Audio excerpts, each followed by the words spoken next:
ท่านผู้ชมสูญเสียองค์ะ489 กระทรวงป้องกันประเทศและนึกวันนักรบเสียองค์ะและวันเสียสละชีวิตเพื่อประเทศชาติครบรอบ 80 ปี และวันสั่งตั้งพรรคประชาชนปฏิวัติลาวครบรอบ 71 ปีพิธีระลึกวันนักรบเสียองค์ะและวันเสียสละเพื่อประเทศชาติได้จัดขึ้นในวันที่ 18 มีนาคม 2026 ที่ผ่านมาที่สูญเสียองค์ะ489 ซึ่งตั้งอยู่ที่บ้านคุด3 บาทเมืองไซธานีนครหลวงเวียงจันทน์เข้าร่วมมิทานสาครพรหมราชห้องหัวหน้าโฆษณาอบรมศูนย์กลางภาคมีคณะภาคคณะบรรษาศูนย์เสียองค์ะ489 พร้อมพนักงานอาวุโสเสียองค์ะบำนาญเข้าร่วมเริ่มต้นพิธีด้วยการแสดงกายศิลป์จากกองกายศิลป์แห่งชาติรวมมีทั้งหมด5 รายการซึ่งทุกรายการล้วนแต่แสดงให้เห็นถึง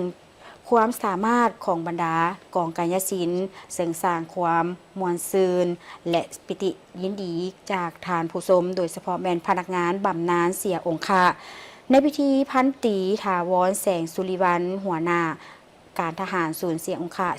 489 ได้ขึ้นผ่านบทรายงานโดยย่อประวัติความเป็นมาของศูนย์โดยทานได้กล่าวว่าย้อนมีการต่อสู้กุศลอันพิราหารและองค์อาจกล้าแกนก่อยอมบ่ยอมจำนนของบรรดาบรรพบุรุษและนักรบปฏิวัติจึงเห็นให้เกิดมีวีรชนแห่งชาติและนักรบแข่งขันหลายพันคนได้เสียเลือดเนื้อและชีวิตเพื่อประเทศชาติเพื่อประชาชนและผืนแผ่นดินลาวพร้อมกันนี้ก็มีนักรบจำนวนบ่น้อยได้รับบาดเจ็บและเสียอวัยวะบางส่วนของร่างกายในภารกิจต่อสู้กู้ชาติก็คือภารกิจปกปักรักษาและสร้างสาพัฒนาประเทศชาติย้อนแนวนั้นพรรคและรัฐบาลจึงได้มีนโยบายอันสมเกียรติและสมเหตุสมผลเพื่อเบิ่งแยงผู้ที่เสียองค์ะย้อนการสู้รบและหับไส้ตลอดมานับแต่ปี 1956 กองเสียองค์ะได้รับการสร้างตั้งขึ้นและเอิ้นว่ากอง68ซึ่งตั้งอยู่ที่บ้านห้วยน้ำตวงนาแมวเมืองเวียงไซแขวงหัวพันและมีหลายขบวนการเคลื่อนไหวประกอบส่วนในการปฏิบัติและมาฮอดในวันที่15 เมษายนได้ย้ายจากแขวงหัวพันมาตั้งอยู่ที่บ้านกุด3 บาทเมืองไซธานีนครหลวงเวียงจันทน์และได้เปลี่ยนชื่อจากกอง68มาเป็นศูนย์เสียองค์ะปัจจุบันซึ่งมีจำนวนพลทั้งหมด174 คนเป็นหญิง71 คน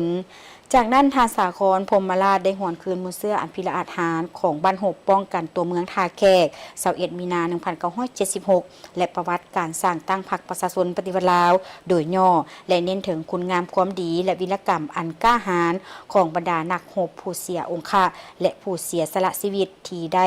รบเพื่อปกป้องเอกราชและอิสรภาพของชาติการปาฐกถาในครั้งนี้เพื่อระลึกถึงผู้ที่มีคุณงามความดีและเป็นการปลูกจิตสำนึกให้คนรุ่นหลังได้รู้ถึงคุณค่าของสันติภาพและร่วมกันสืบสานภารกิจการปกป้องและพัฒนาประเทศชาติให้เจริญก้าวหน้า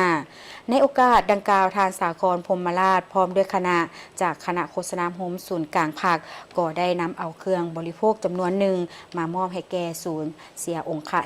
489 อีกด้วย